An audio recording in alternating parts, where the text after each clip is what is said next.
네. 때로는 징계로, 때로는 치유로 우리에게 비춰주시는 하나님의 빛 앞에서 우리의 삶이 날마다 강건해져 나가기를 기도합니다. 자, 오늘 십계명 특강 네 번째 시간, 세 번째 계명에 관한 말씀입니다. 제목, 그의 이름을 망령되게 부르지 말라. 자, 오늘은 7절 한 말씀이죠. 7절 다 함께 읽어보겠습니다. 시작. 너는 내 하나님 여호와의 이름을 망령되게 부르지 말라. 여호와는 그의 이름을 망령되게 부르는 자를 죄 없다 하지 아니하리라. 아멘. 하나님 아버지 감사합니다. 무더운 여름 참 주님 안에서 영적으로 육적으로 건강을 지키며 살아갈 수 있도록 은혜 주시는 것을 감사합니다. 특별히 십계명 말씀을 통해서 하나님이 무엇을 원하시는지, 우리가 어떤 백성이 되어야 하는지 새롭게 돌아보는 시간을 주셔서 감사합니다. 우리가 예수님으로 말미암아 구원받은 주님의 백성들로서 이 시대 주님의 영광의 빛을 발해야 할 자녀들로서 합당한 삶 배울 수 있도록 도와주시기를 간절하게 기도합니다. 감사하며 예수님의 이름으로 기도합니다. 아멘. 자, 오늘 3계명에서는 내 하나님의 이름을 망령되게 부르지 말라 이렇게 말씀하십니다. 그 성경 버전 중에 메시지 성경이라고 있죠. 메시지 성경 버전으로 7절을 읽어보니까 이렇게 나와 있네요. 하나님, 너의 하나님의 이름을 저주하거나 실없이 농담하는 데 사용하지 마라. 나 하나님은 그 이름을 경건하지 못한 일에 사용하는 것을 참지 않을 것이다. 이렇게 나와 있어요. 이름은 이름을 가진 자의 존재를 대변합니다. 이름에는 그의 인격과 정체성이 담겨 있습니다. 자기 이름이 가볍게 취급되는 것을 좋아할 사람은 하나도 없습니다. 그죠? 여러분 이름 갖고 누가 장난치면 좋아해요? 제가 고등학교 시절 학급 반장이 저를 부르는데 제 이름이 이동철입니다. 동철이라고 불러야죠. 근데 똥철아 이렇게 부르는 거야. 그래서 똥이나 치러 가라 이런 식 이렇게 불렀어요.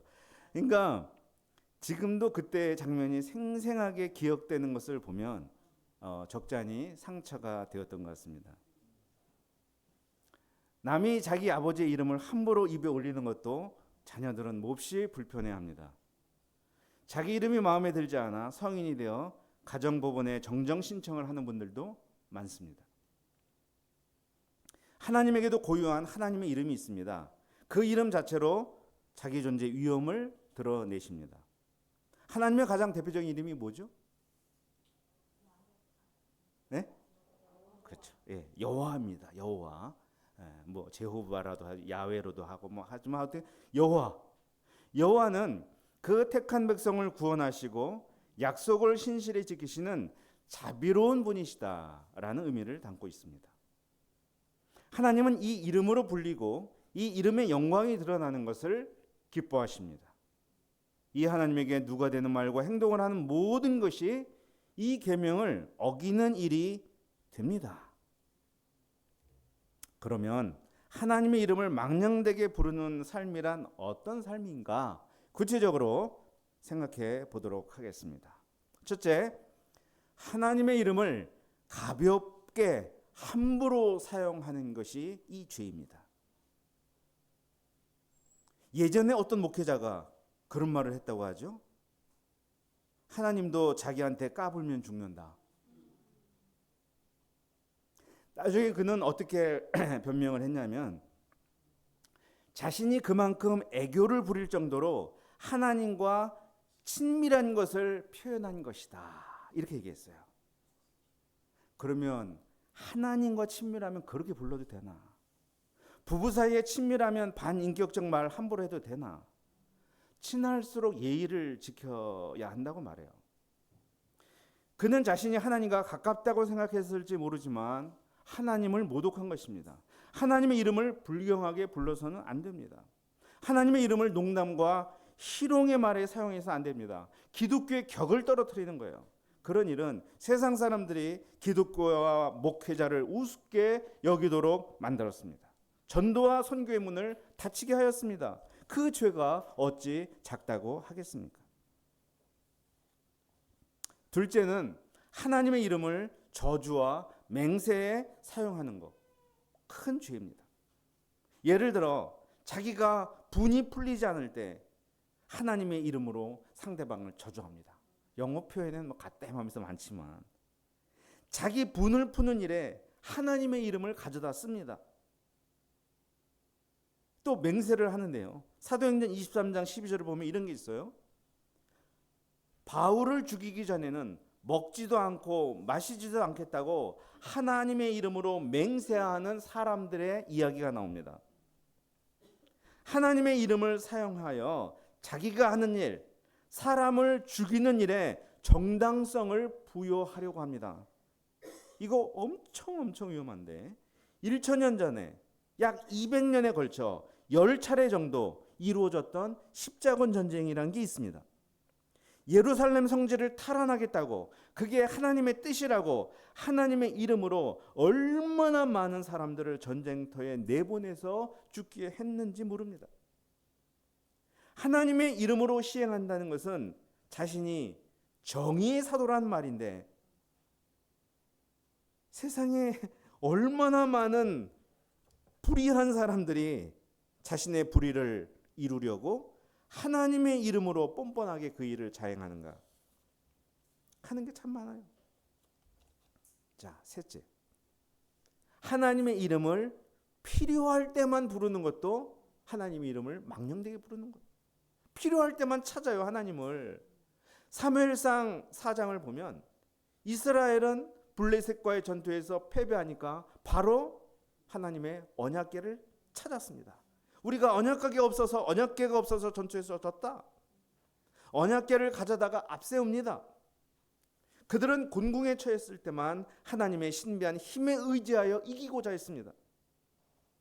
그들은 평소에 하나님을 기쁘시게 하고 죄를 회개해야 이긴다라는 평범한 진리를 무시했습니다. 이런 그들은 전투에서 언약궤를 들고 나가서 이겼어요? 이기기는커녕 더 가혹한 패배를 경험했고 더 수치스럽게 됐어요. 왜? 언약궤마저 빼앗겼으니까. 필요한 것이 있을 때만 여호와여 도와달라며 울부짖는 것은 하나님의 이름을 망령되게 부르는 것입니다. 그런 사람은 문제가 딱 해결되잖아요. 그러면 언제 그랬느냐 싶게 하나님께 등을 돌리고 이기적인 신앙을 살아요. 이스라엘이 그런 모습을 많이 보여줬습니다. 그런 사람들은 하나님의 이름을 특정한 시간, 특정한 공간에서만 부르기를 잘해요. 예를 들면 예배 시간에, 수양의 기간에, 어떤 행사와 축제 때에만 뜨겁게 주여 주여 주여 삼창을 하는데 평소에는 간절히 나의 죄를 붙들고 기도하지 않습니다. 아, 우리 예성이도 아멘을 하네요. 네. 넷째, 이 더러운 입을 씻지 않은 채 하나님의 이름을 그냥 부르는 거예요. 이것도 죄예요. 더러운 입이다. 이게 무슨 말이냐면 온갖 믿음 없는 말 해요. 불평의 말을 해요. 미워하는 말을 막 쏟아내요. 그 입에서 욕설이 나오고 육두문자가 나오고 쓸데없는 농담이 쏟아집니다. 그런데 어떤 순간에는 그런 입에서 매우 유창하게 하나님과 그에 관한 성경 지식이 술술 나옵니다. 아주 유식하고 달변이기까지 합니다. 사람들은 이런 그의 두 얼굴을 보면서 참 어이없어 할 거예요. 이런 사람은 밉상이 되거나 왕따가 됩니다. 다섯 번째, 본질에 관심을 두지 않고 그냥 형식적으로 하나님의 이름을 부릅니다. 이사야서 5장 12절을 보면 그런 말씀이 있어요. 그들이 연회에서는 온갖 악기를 갖추고 포도주를 갖추었지만 여호와께서 행하시는 일에 도무지 관심을 두지 않는도다. 응? 그러니까 어떤 예배와 잔치와 행사에 필요한 모든 악기와 음식은 항상 갖추는데 그들의 관심이 하나님께서 하시는 일에 관심이 없다는 거예요. 관심이 없으면서 하나님을 찾고 노래하고 잘 먹는다는 거예요. 그것은 그들이 즐기는 잔치이지 하나님이 영광 받으시는 잔치가 아니라는 거예요. 여섯 번째, 사람을 겁박하기 위해 하나님의 이름을 사용합니다. 뭐 교주들이나 막 이게 이단 사이비에서 많이 쓰지만 예레미야 23장에 보면 이런 말씀이 있어요. 여호와의 말씀이라. 예언자나 제사장이 백성에게 이르기를 여호와의 엄중한 말씀이라. 이렇게 말할 때 내가 그렇게 말하는 사람의 그 사람과 집안을 벌하리라. 이게 이해되시겠습니까? 그러니까 사람을 통제하기 위해서 여호와의 말씀입니다. 엄중한 말씀입니다. 이렇게 사용한다는 거예요. 제가 예를 들어볼게요. 지금부터 제가 하는 말은 제가 하는 말이 아닙니다. 어젯밤에 제가 간절히 금식 기도할 때 하나님이 제게 주신 말씀입니다. 지금까지 여러분 헌금 안 하고 빼먹은 11조 많죠. 그거 하나님 거 도둑질한 거예요. 여러분들이 빼먹은 헌금과 11조를 해야 모든 문제가 풀리고 여러분의 막혔던 삶이 뻥 뚫릴 것입니다. 그러면 이제 그 말을 듣고 죄의식을 가진 성도들이 빚을 내서 헌금을 합니다. 목사님을 하나님의 전권 대사처럼 여기고 따릅니다. 하나님은 사람들을 겁박하고 심리적으로 지배하는데 그 이름을 사용하는 자들과 그 집안을 반드시 벌할 것이라고 말씀하십니다.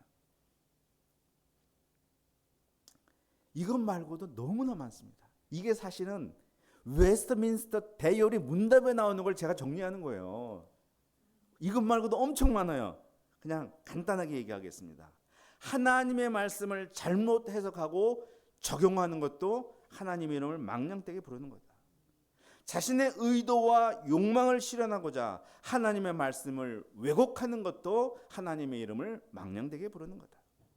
그 외에 제비 뽑기, 도박 등의 하나님의 이름을 걸고 기도하는 것도 마찬가지다. 수리수리 마술이 같은 주문이나 마법 마술에 하나님 이름을 사용하는 것도 망령되게 부르는 거다. 하나님의 섭리에 대해 불평하고 시비를 거는 것도 망령되게 부르는 거다.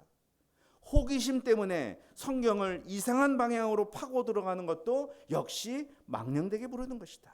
심지어는 하나님의 이름을 부끄러워하거나 그 이름을 배반하는 것도 이 죄에 해당한다라고 말합니다. 야, 이 3계명이 얼마나 스펙트럼이 넓은지 알 수 있겠죠. 그러면 왜 하나님의 이름을 망령되게 부를까? 이제 그걸 생각해 보겠습니다. 물론 하나님에 대한 경외심이 없기 때문이겠죠. 세상 사람들이야 믿지 않기 때문에 당연하죠. 근데 믿는 사람들인 경우에 왜 그러나? 한번 생각해 보세요. 자신이 누구인지를 너무나 생각하지 않기 때문입니다. 이 정체성 문제라고 할 수 있는데 해외에 나가면 그런 말 하잖아요. 우리는 어떤 나라 사람들처럼 진상짓 하지 말자. 우리 한국인은 확실히 품격이 있다 하는 소리를 우린 듣자. 뭐 이런 말 하잖아요. 한국인으로서의 정체성이 있다면 그런 마음이 드는 게 자연스러운 거죠. 이처럼 신자는 믿는 사람은 확실히 다르다는 말을 들어야 되고 또 듣고자 해야 합니다. 신자는 단순히 하나님의 사랑을 받는 사람일 뿐만 아니라 하나님의 영광을 드러내야 하는 사람이죠. 이사야 60장 1절에 보면 이런 말씀이 있죠. 일어나라 빛을 발하라 이는 내 빛이 이르렀고 여호와 영광이 내 위에 임하였음이라. 우리는 하나님의 빛을 받아서 그 빛을 세상에 비춰야 하는 존재예요. 에베소서에서는 뭐라고 그랬냐? 그래서 너희는 빛의 자녀들이라, 빛의 자녀처럼 행동하라, 이렇게 말씀했어요. 베드로전서 2장 9절, 우리가 너무나 잘 아는 말씀. 너희는 택하신 족속이요 왕같은 제사장들이요 거룩한 나라요 그의 소유가 난 백성이니 이는 너희를 어두운 데서 불러내어 그의 기이한 빛에 들어가게 하신 이의 뭐를? 아름다운 덕을 어떻게? 선전 선포하게 하려 하십니다. 그러니까 내 삶으로 하나님의 아름다운 빛을 비추지 못한다면 반쪽짜리 인생이 되는 거예요. 이사야서 43장 한 말씀 더 읽어볼게요. 내 이름으로 불려지는 모든 자 곧 내가 내 영광을 위하여 창조한 자를 오게 하라. 그를 내가 지었고 그를 내가 만들었느니라. 하나님의 영광을 위해 창조된 우리가 우리의 말과 행실로 하나님의 영광을 나타낼 수 있기를 기도합니다. 자, 둘째는 하나님을 통해 뭔가를 이루고자 하는 마음이 항상 앞서가기 때문이에요. 이는 1계명과 2계명을 설교할 때도 언급했던 바인데요. 하나님은 경배의 대상이지 이용당할 대상이 아니잖아요. 이용을 당해야 한다면 우리가 당해야지 어떻게 하나님이 당합니까? 마태복음 2장에 보면 유명한 동방박사 이야기가 나오잖아요. 그들은 머나먼 동방에서 예루살렘에 이르러 한마디를 했죠. 유대인의 왕으로 나신 이가 어디 계십니까? 우리가 동방에서 그의 별을 보고 그에게 경배하러 왔습니다. 그리고 그들은 아기 예수님께 경배하고 황금과 유향과 모략을 선물로 드리고 아무것도 받지 않고 고국으로 돌아갔습니다. 그러나 성경은 경배자로서 그들이 누린 기쁨이 가장 큰 기쁨이라고 말합니다. 하나님을 통해 복을 받는 기쁨보다 하나님이시기에 경배하는 기쁨이 더 큰 것을 성경은 분명히 말씀합니다. 그 누구에게도 이용당하실 수 없는 하나님을 두려워하며 온 마음으로 경배하는 우리가 되기를 기도합니다. 그러면 이 3계명을 지키는 사람의 모습은 어떠한가? 그는 언제 어디서나 자신의 정체성을 잊지 않습니다. 하나님을 경외합니다. 하나님의 영광을 위해 창조된 존재며 그를 경배하고 순종할 때 행복하다는 것을 압니다. 그는 교회 안에서는 하나님을 부르며 기도하고 찬양하며 하나님에 대한 예의를 지키며 덕을 세우고자 노력합니다. 하나님을 모르는 교회 밖 삶의 현장에서는 생각과 말과 행실에서 거룩함을 나타내려고 노력합니다. 자신으로 말미암아 하나님의 이름이 모독받게 하지 않으려고 늘 깨어서 책임감을 가지고 살아갑니다. 고린도전서 10장 31절 말씀하죠. 그런즉 너희가 먹든지 마시든지 무엇을 하든지 다 하나님의 영광을 위하여 하라. 베드로전서 2장 12절에는 이렇게 말씀했습니다. 너희가 이방인 중에서 행실을 선하게 가져 너희 선한 일을 보고 예수님 오시는 날에 하나님께 영광을 돌리게 하려 함이라.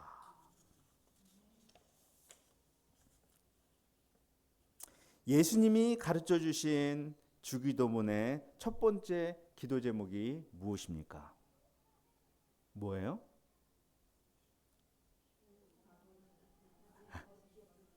예, 잘 아시죠? 우리가 오늘도 예배 마지막에 하겠지만 하늘에 계신 우리 아버지여 이름이 거룩히 여김을 받으시오.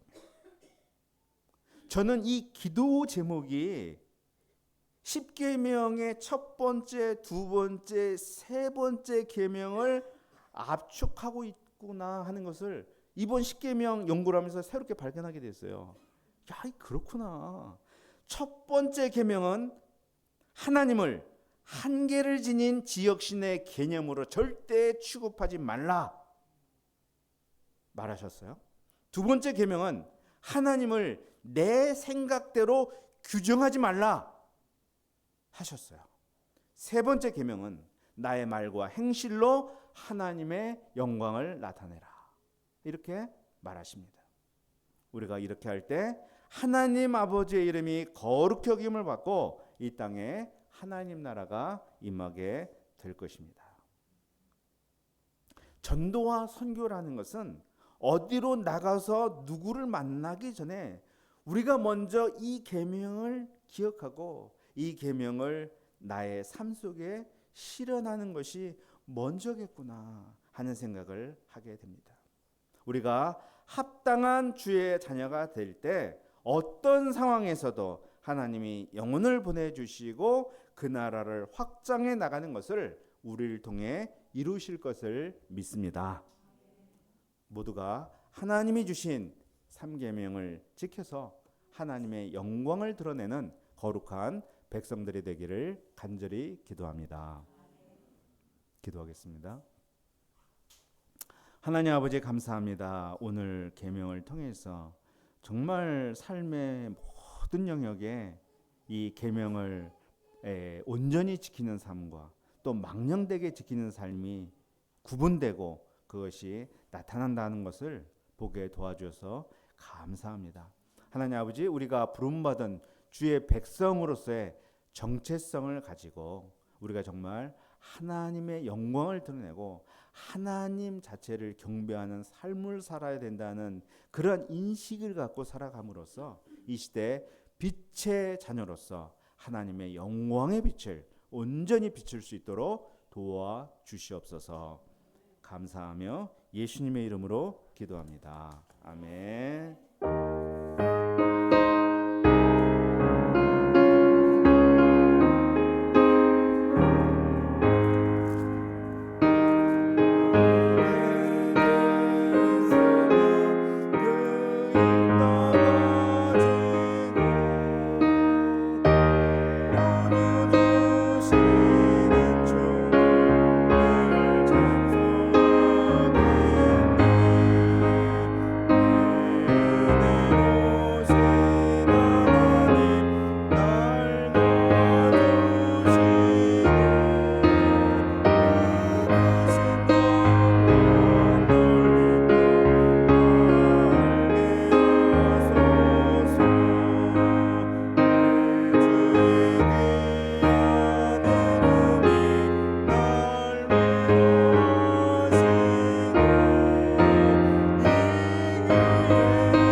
사랑이 충만하신 하나님 아버지, 오늘도 우리가 이곳에 나와 은혜의 말씀을 듣게 하시고 예배 드릴 수 있게 해주심에 감사드립니다.